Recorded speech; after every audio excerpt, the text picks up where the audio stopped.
He said it was a complete mystery.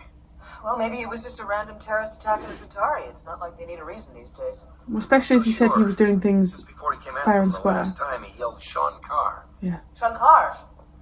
That's a Narn blood oath. Exactly. Meaning it's a personal grudge. I can't imagine why anyone would want to kill someone like Veer. But you better run a check on the Narn anyway. But the Narns, who can say? You know how they are. Yeah, but he... You rest now. You've earned it. These episodes go from 0 to 100 so quickly. We checked the ID on the Narn who attacked you. He arrived here with his pouch brother. Sean Carr is a blood oath. If one member of the family fails to carry it out, it devolves into the next in line. Here, if a Narn declares a blood oath, there's usually a damn good reason. Is there anything you haven't told me? No, nothing. I heard there was a woman with you. Is she alright? Yes. Is this something to do with her and Londo? Besides, I'm fine. Ow. Don't answer. Listen, I have been dressing myself for a long time now. Yes, but your arm is hurt, and why put more strain on it? Yeah, but what had happened? Veer was with a woman. Apparently they're to be married soon. So I understand. Captain, I'm sorry. No. I didn't mean to.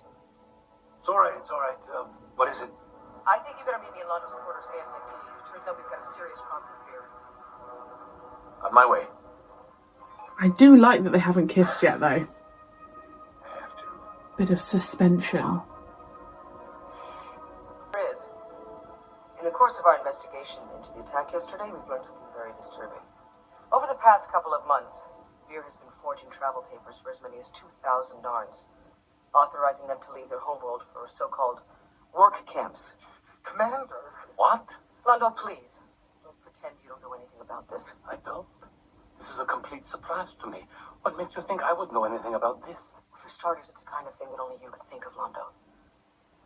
We ran a check on all of the Narns who left Narn using Veer's travel papers.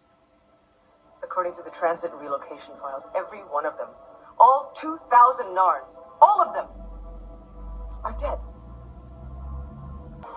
Oh no. Oh gosh. Oh my gosh. I don't like innocent people being attacked. They're not? The moth. Well, you do have some explaining to do. Can't count on anything anymore. But the records, Veer. I altered the records so nobody would go looking for them. Why? Because I had to do something. Some of the local leaders, the ones who kept their language and their beliefs, most of them were injured from us bombing their world and sending them to forced labor camps. They weren't getting proper treatment.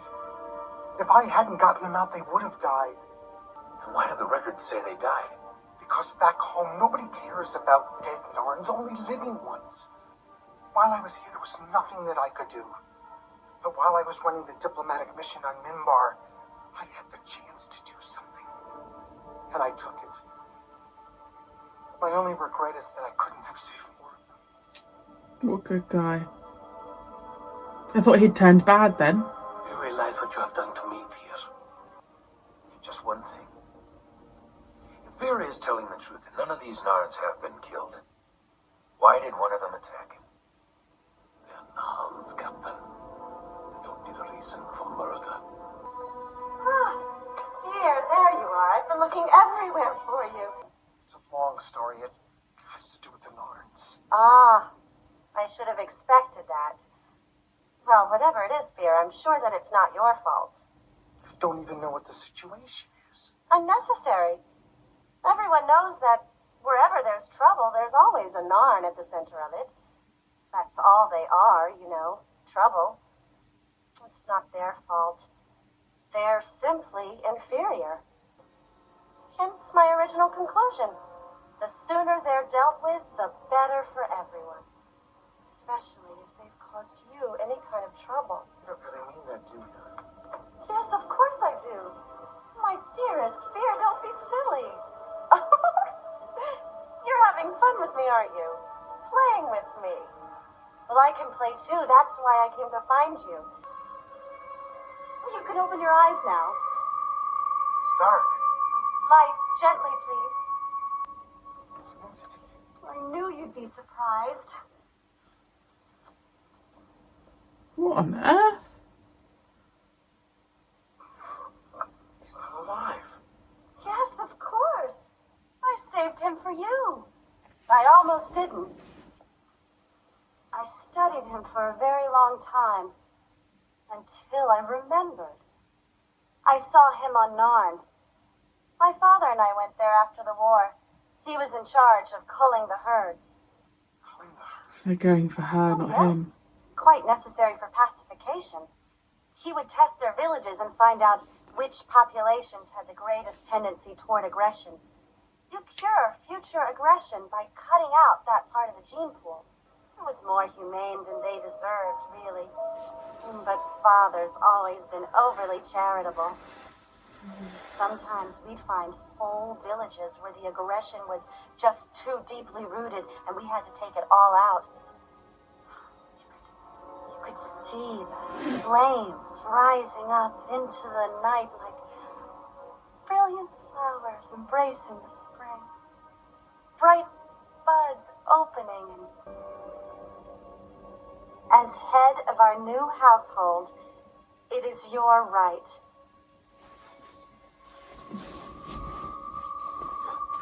Fear? Oh, fear, it's not like he's really aware.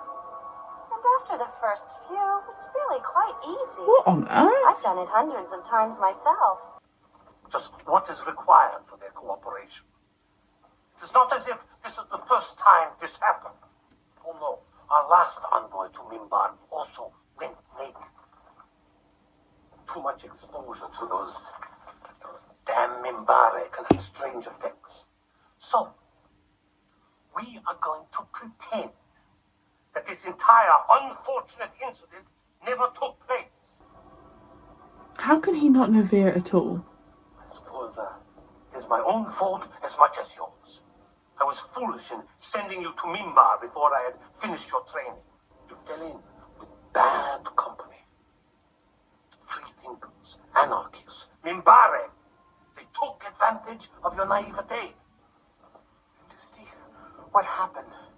Do her parents know? No. They only know that there's been some kind of unfortunate misunderstanding. That your place is not as high as it was a few days ago. They have not cancelled the marriage, but they are reconsidering it for her. I suggest you go and make up to her as best as you can. She's a good woman. A true Centauri. All right. What do you think? That's me, as a Centauri. Nope. That's Abrahamel Lincolni, the Centauri Relocation Bureau.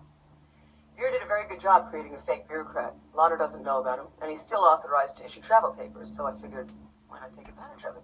Keep him around for a while. So I added a few details, a photo from your file. Yeah, I've noticed. I'm not sure I like the coat. I know I didn't even recognise that was him. Problems towards the end there. And I definitely think we need to talk about it. But I think you can change. Some of your ideas, they need rehabilitation. They say the same about you. They say that you are confused, but that you will get better in time. You don't have to do that. No, but I will.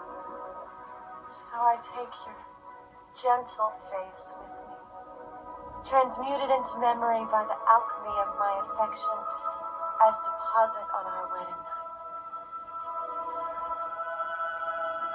Neither of them are going to change their views though. It's obviously like the last couple of episodes have been so intense, or the last few episodes have been so intense, but that I found intense in the regard of like the reminder of how the Centauri feel about Narn. And I just think it's so incredibly dark that, I mean, I guess the Narn have the hatred to the Centauri, but I mean, the Centauri just feel like they've got this deep hatred, and like the way his fiance was talking about like watching the villages burn, and like they're just talking about it like it's nothing. Like these people are, like the Narn are well and truly, like they're just so inferior to them that they're just talking about them like I don't know, like they're just not, that they don't belong in this world. I just find that so incredibly dark, the way they're able to just talk about it like it's nothing. I'm angry with myself that I doubted Veer for a moment, because I thought, oh my god, he's gone bad. Like, but actually knowing that he is so, like, I actually think he's so opposite to Londo is so interesting. And knowing that they both will make the throne is also very interesting, because I just don't know how that's going to work and whether that's something we will ever see. Like, I don't know if that's something the writer has put in that happens well after Babylon 5 was finished, you know?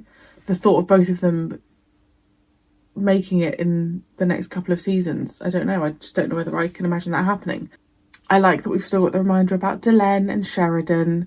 I said it during it, but I am glad they haven't kissed yet, because it does feel like this suspense in that when they finally do, it will be great. I also do question whether they actually will, because I do wonder whether one of them will end up dead and they never get that final kiss, or the final kiss is done as one of them is dying.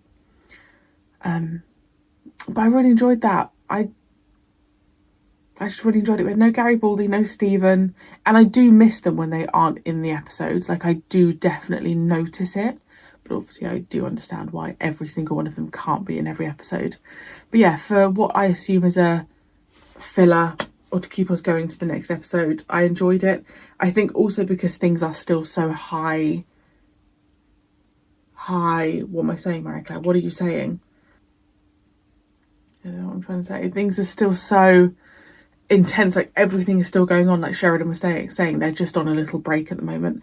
It wouldn't surprise me if next episode we're kind of just back on it, because realistically things are only going to be dimmed for a little bit. It's not going to be that long, so just more stress, I guess, because I just can't, we haven't lost a key member of the team, and I just can't see how we're going to make it through this next battle without losing someone. And I just think if we did lose someone, we've got the potential that my heart will break more than the Blake 7 finale.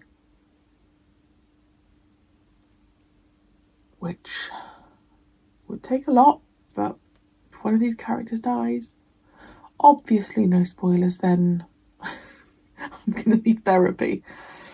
Let me know your thoughts on that episode. I hope you're glad that I'm back in some capacity. Again, apologies for the wait. And I will see you at some point for my next reaction.